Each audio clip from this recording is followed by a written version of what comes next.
Good evening student. आज आपको मैं सॉल्यूशन ऑफ क्वाड्रेटिक इक्वेशन के बारे में बताऊंगा।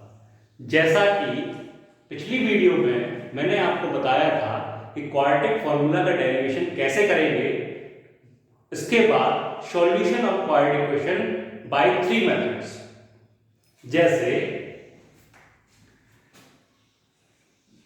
Solution of quadratic equation by factorisation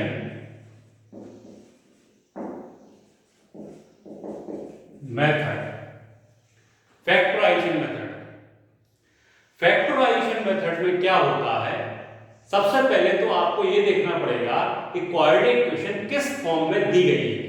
quadratic equation आपकी अगर स्टैंडर्ड फॉर्म में दी गई है, देखिए कैसे, जैसे आपका क्या है, quadratic equation ax² plus bx plus c is equal to 0 इसकी फॉर्म में दी गई है।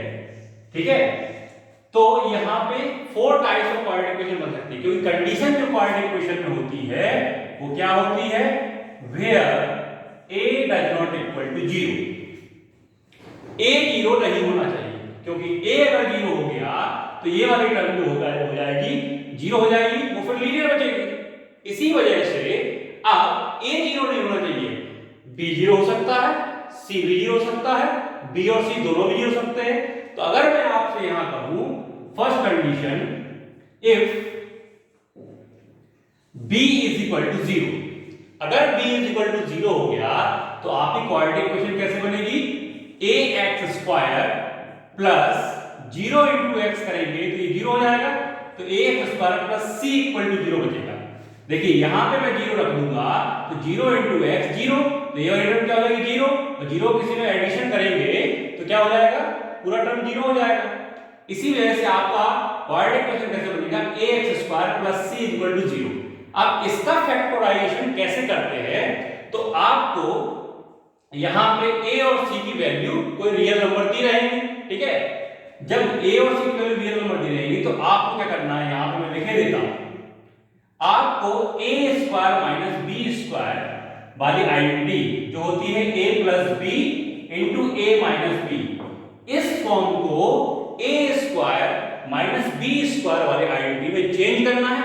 ऐसा आपको क्वेश्चन मिलेगा जिससे आप क्या करेंगे, a² माइनस b² वाली आइडेंटिटी में चेंज कर लेंगे, और उसका जो आंसर होगा, उसके जो फैक्टराइज होंगे, जो फैक्टर्स होंगे उसके क्या हो जाएंगे, a plus b into a minus b, तो फैक्टर्स हो जाएंगे। क्लियर? तो देखो कैसे कैसे मैं एग्जांपल लेता हूं। यहां पे एग्जांपल मैंने लिया x² minus 4 is equal to 0। देखिए यहां पे x² वाली टर्म है, उसका कोफिशिएंट क्या है, 1 चलेगा। ठीक है, एंड c की वैल्यू कितनी दी गई है, -4। तो इस इक्वेशन को कैसे फैक्टराइज करेंगे, मैं क्या करूंगा, यहां पे x² माइनस 4 को मैं लिखूंगा 2 का स्क्वायर इज इक्वल टू 0। अब इस फॉर्मूले में देखिए a² minus b² is equal to a plus b into a minus b। Clear? तो यहां पे a की प्लेस पे क्या है, x है, b की प्लेस पे क्या है, 2 है, तो x² माइनस 2 का स्क्वायर क्या हो जाएगा, x plus 2 into x minus 2 is equal to 0। अब आपने इस टर्म को फैक्टर्स में कन्वर्ट कर दिया। क्या में कन्वर्ट कर दिया, फैक्टर्स में। इस जो पॉलिनोमियल था, क्वाड्रेटिक पॉलिनोमियल, ये इतना पार्ट की बात कर रहा हूं मैं, पूरा इक्वेशन कहलाएगा, लेकिन इसको मैंने इसको क्या कर दिया, फैक्टर कन्वर्ट कर दिया। अब जब फैक्टर में कन्वर्ट कर देते हैं आप, ठीक है, तो यहां पे क्या होता है, ये बहुत बड़ी दिक्कत होती है बच्चों के साथ, इसलिए इसको देख लीजिए ध्यान से। x plus 2 into x minus 2 0 है, मतलब क्या होगा, दो नंबर्स का प्रोडक्ट 0 है। इस चीज का मतलब क्या होगा, उनमें से कोई ना कोई नंबर 0 होगा या दोनों 0 होंगे। क्लियर है?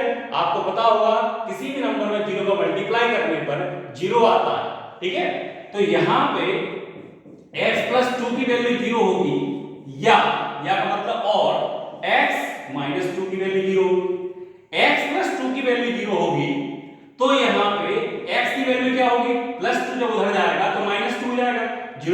कुछ नहीं, और यहां पे x की वैल्यू क्या हो जाएगी 2। क्लियर है? तो x इज इक्वल टू यहां पे क्या आएगा -2 एंड 2, या तो आपका -2 होगा या फिर 2 होगा। तो यहां पे x की वैल्यू कितने निकली 2, कितनी वैल्यू निकली, एक -2 एक 2। इन्हीं वैल्यूज को क्या कहा जाता है, रूट्स। क्या कहा जाता है, रूट्स। रूट्स बोले या फिर जीरोस बोले, रूट्स बोले या फिर जीरोस बोले, इन्हीं x की वैल्यू मतलब वैल्यू ऑफ वेरिएबल को ही अपन लोग सॉल्यूशन बोलते हैं, और वैल्यू ऑफ वेरिएबल को ही अपन लोग रूट्स बोलेंगे, वैल्यू ऑफ वेरिएबल को ही अपन लोग जीरोस बोलेंगे। तो आपके पास क्वेश्चन आता है find the zeros, find the roots, find the solution. तो आपको क्या करना है, जो भी वेरिएबल प्रेजेंट होता है उसकी वैल्यू। तो फैक्टराइजेशन मेथड में अगर आपके पास ax² + bx + c = 0 quadratic equation है और उसमें b की वैल्यू b नहीं है, b नहीं का मतलब मिडिल टर्म नहीं है, मतलब b की वैल्यू 0 है। मिडिल टर्म नहीं का मतलब b की वैल्यू 0, तो ये मिडिल टर्म में 0 का मल्टीप्लाई 0 × x करेंगे तो क्या हो जाएगा, 0 हो जाएगा। तो यहाँ पे ax² में अगर इस फॉर्म की इक्वेशन बच रही है तो आपको करना उसमें फैक्टराइजेशन करने के लिए a² - b² की वैल्यू आप a² - b² में आप उसको चेंज करेंगे, और उसकी वैल्यू होती है a + b × a - b। तो दो फैक्टर्स आपको यहां पे मिल जाएंगे। इस तरीके से आप जो है फैक्टराइजेशन मेथड यूज करते हैं। क्लियर है?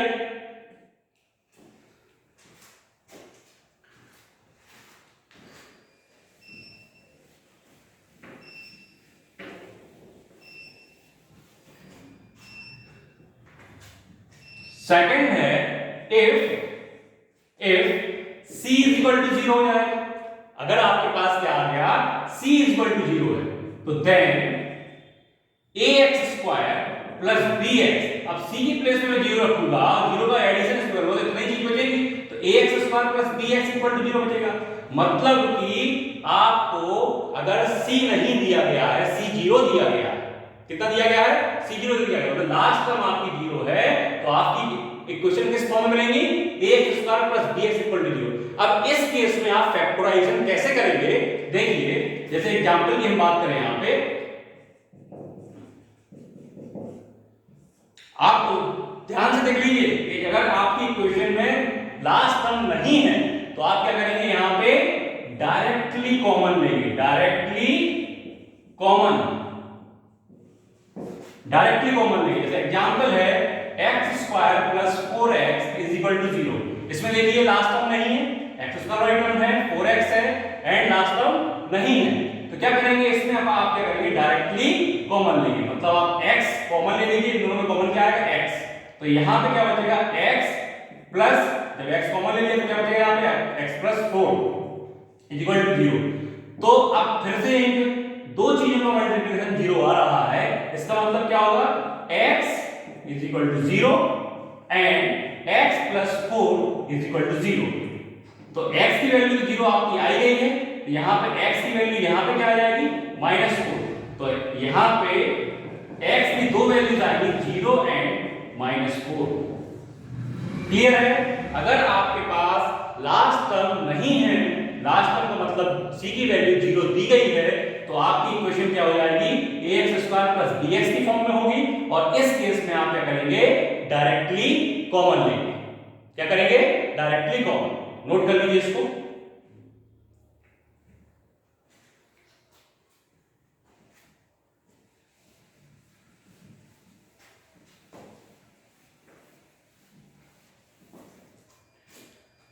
थर्ड आपका जो है, थर्ड इफ मैंने कह दिया b की वैल्यू भी 0 है और c की वैल्यू भी 0 है, b की वैल्यू भी 0 है और c की वैल्यू भी 0 है, दोनों एक साथ 0 हो गए, b की वैल्यू 0 एंड c की वैल्यू 0, तो आपके पास जो इक्वेशन आएगी वो कैसी आएगी, ax² = 0। तो इस केस में आप फैक्टराइजेशन तो कर नहीं सकते, इस केस में आप फैक्टराइजेशन तो कर नहीं सकते, तो फैक्टराइजेशन कैसे करेंगे, जैसे अगर आपके ऐसा आ गया तो इसमें आप करेंगे, एक ax रख लेंगे और x = 0, इस तरीके से आप फैक्टराइजेशन करेंगे इसमें। क्लियर है? तो यहां पे दोनों केस में ax = 0 एंड x = 0, तो यहाँ पे x की value 0/a and x equal to 0, तो यहाँ पे x क्या आ जाएगा 0 हो जाएगा और दूसरी वैल्यू भी क्या जाएगी 0। क्वाड्रेटिक इक्वेशन की खासियत ये है, इसकी डिग्री अगर 2 है तो दो ही जीरोस निकलेंगे। कितने जीरोस निकलेंगे, कितने रूट्स निकलेंगे, कितने सॉल्यूशन आएंगे, 2 ही सॉल्यूशंस आएंगे। क्लियर है, इसको भी नोट कर लीजिए।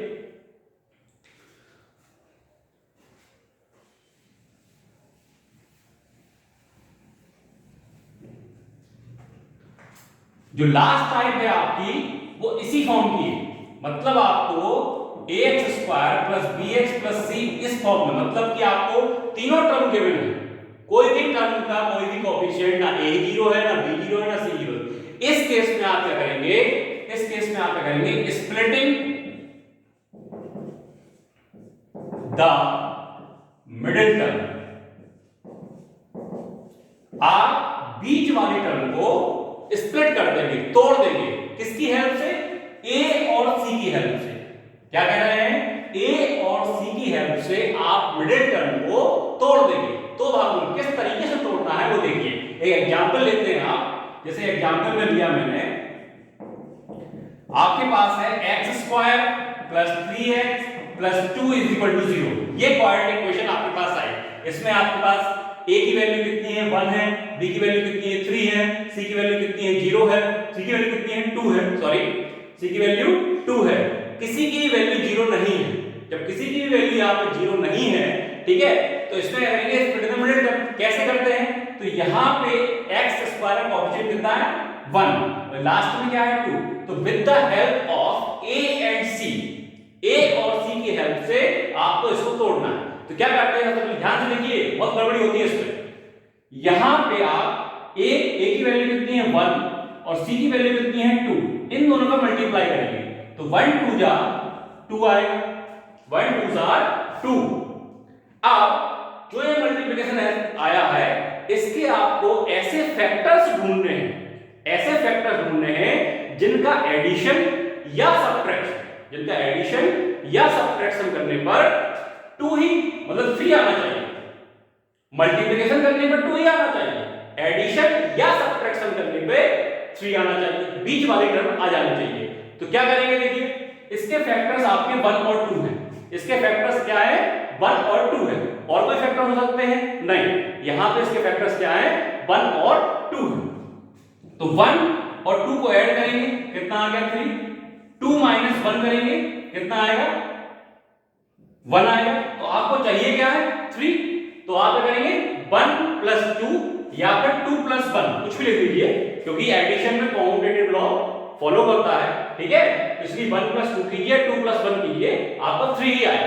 क्लियर है, तो यहाँ पे 1 प्लस 2 करने पे 3 आ गया और 1 का मल्टीप्लाई 2 करने पे 2 आ जाएगा। ऐसी सिचुएशन आपकी बैठ जाती है, यदि सिचुएशन आप यदि अप्लाई कर पाते हो तो इसके फैक्टर्स हो जाएंगे। अब देखिए यहाँ पे 3 के साथ में x है, तो जब मैं यहाँ पे 3 के साथ में यहाँ पे x लिखूंगा तो यहाँ पे मेरे को 1 के साथ भी x लिखना पड़ेगा, यानी कि x आ जाएगा, और 2 के साथ में x लिखूंगा तो 2x, मतलब x का पूरी इक्वेशन मल्टीप्लाई कर दिया, तो x plus 2x equal to 3x, तो 3x की प्लेस पे क्या आएगा x प्लस 2x। तो मैं यहाँ पे x² की प्लेस पे x², 3x की प्लेस पे x प्लस 2x और प्लस 2 इज इक्वल टू 0। अब क्या करना है, इन दोनों में जो आपकी 1 2 3 4 टर्म्स हो गई, 4 टर्म्स में ये वाली 2 टर्म्स आपको देखनी है, फिर ये वाली 2 टर्म्स आपको देखनी है। इन 2 टर्म्स में से जो भी कॉमन आ रहा है वो आप कॉमन लेंगे। तो x कॉमन आ रहा है, x आपने कॉमन ले लिया, तो यहां क्या बचा x बचा, और जब यहां पे x कॉमन ले लिया, कुछ नहीं बचा, तो 1 लिखते हैं। क्या लिखते हैं 1, जब कॉमन पूरा आ जाएगा तो यहां पे जब कुछ नहीं बचेगा तो 1 लिखा जाएगा, और साइन जो है वो साइन रहेगा। अब यहां ध्यान देना पड़ता है हमेशा, खैर ये तो इजी क्वेश्चन है, ठीक है ना, डिफिकल्ट क्वेश्चन बहुत सारे आएंगे, तो यहां क्या ध्यान देंगे आप कि अगर प्लस का साइन है तो प्लस का साइन यहां पे लिखना पड़ेगा, और माइनस का साइन है तो माइनस का साइन लिखना पड़ेगा। जो भी साइन यहां पे है वो साइन यहां पे अप्लाई आपको करना पड़ेगा, लिखना पड़ेगा। तो मैंने यहां प्लस का साइन लिख दिया। अब दोनों में से कॉमन क्या आ रहा है 2, तो यहां पे क्या बचेगा x, और यहां पे क्या बचेगा कुछ नहीं, यानी कि 1 इज इक्वल टू 0। अब क्या कि अगर आपके ये वाली टर्म दोनों जगह सेम आ रही है, मतलब आपके फैक्टराइजेशन सही जा रहा है। अगर ये दोनों टर्म सेम नहीं आ रही है, ये वाली टर्म ये और ये, तो मतलब कहीं ना कहीं आपने गड़बड़ी कर दी है। तो इसलिए ये दोनों टर्म सेम आनी चाहिए। सेम आएंगे तो कॉमन निकाल लेंगे, तो कॉमन निकालेंगे तो x + 1 कॉमन आएगा, बचेगा क्या x + 2। तो x² + 3x + 2 के फैक्टर्स क्या हो गए, x + 1 और x + 2। अब x + 1 और x + 2 = 0 है, मतलब क्या हुआ, x + 1 = 0 है या x + 2 = 0 है। जब x + 1 = 0 है तो x की वैल्यू क्या आएगी, -1, और जब x + 2 = 0 है तो x की वैल्यू क्या आएगी, -2। तो x की दो वैल्यूज हो गई आपकी -1 एंड -2। क्लियर है। तो जब आपकी इक्वेशन स्टैंडर्ड फॉर्म में हो, स्टैंडर्ड फॉर्म में मतलब a की वैल्यू 0 नहीं हो, b भी 0 नहीं हो, c भी 0 नहीं हो, तो आप क्या करेंगे, उसका फैक्टराइजेशन करने के लिए आप स्प्लिटिंग द मिडिल टर्म को आप स्प्लिट करेंगे with the help of a and c। a and c की हेल्प से आप क्या करेंगे, उसका स्प्लिट करेंगे, तोड़ेंगे उसको। कैसे, तो a और c का मल्टीप्लाई करते हैं, जो भी मल्टीप्लिकेशन आता है उसके फैक्टर्स रखते हैं, कितने फैक्टर हो सकते हैं उतने मन में सोचेंगे फैक्टर्स या लिखेंगे। फैक्टर्स को आप ऐड करिए या सब्ट्रैक्ट करिए, बीच वाला टर्म आना चाहिए। तो यहां मैंने ऐड किया तो 1 + 2 3 आ गया, 1 × 2 और 2। मल्टीप्लिकेशन में वही आना चाहिए, और एडिशन या सब्ट्रैक्शन में ये आप चूज नहीं करेंगे। क्यों चूज नहीं करेंगे, क्योंकि 2 -1 होता है, 1 आपको चाहिए नहीं, 3 चाहिए। क्लियर है। तो फिर यहाँ पे आपको 3x लिया तो x का मल्टीप्लाई कर दिया, तो 3x = x + 2x, तो x + 2x 3x की प्लेस पे ले लिया। फिर आपने 4 टर्म आपके पास हो गई, तो 4 टर्म्स में से आपने 2 2 का पेयर बनाया, 2 में से कॉमन लिया, फिर 2 में से अलग कॉमन लेंगे। कॉमन में यहां ध्यान रखना है कि यहां पे x कॉमन लिया है आपने, तो यहां क्या लिया है, 2 कॉमन लिया है, लेकिन जो साइन आगे होता है वही आप कॉमन लेंगे। और यहां ध्यान रखेंगे प्लस का साइन है तो यहां साइन में कोई चेंज नहीं होगा, अगर यहां माइनस का साइन आपका होता तो यहां पे आपके साइन चेंज होते। माइनस के साइन अगर कॉमन लेते हैं तो साइन चेंज होके प्लस वाला माइनस में हो जाएगा, माइनस वाला प्लस में हो जाएगा। नोट कीजिए इसको, बहुत ही अच्छा क्वेश्चन है। एक एग्जांपल और ट्राई करेंगे, वीडियो को रोक करके नोट कर लीजिए।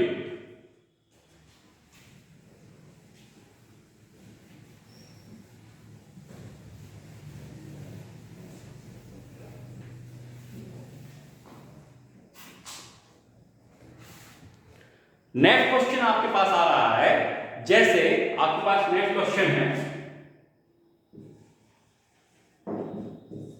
Factorise 2x² - 5x + 3। 2x² - 5x + 3 = 0। अब देखिए यहां पे क्या बोला था मैंने, यहां पे a की वैल्यू कितनी है, 2, और c की वैल्यू कितनी है, 3।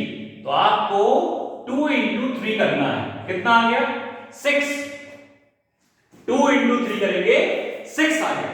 अब 6 के दो फैक्टर्स तो आपके पास हैं ऑलरेडी, इन दोनों को ऐड करो या सब्ट्रैक्ट करो, इन दोनों को ऐड करो या सब्ट्रैक्ट करो, 5 आना चाहिए। क्या आना चाहिए, 5 आना चाहिए। क्लियर है।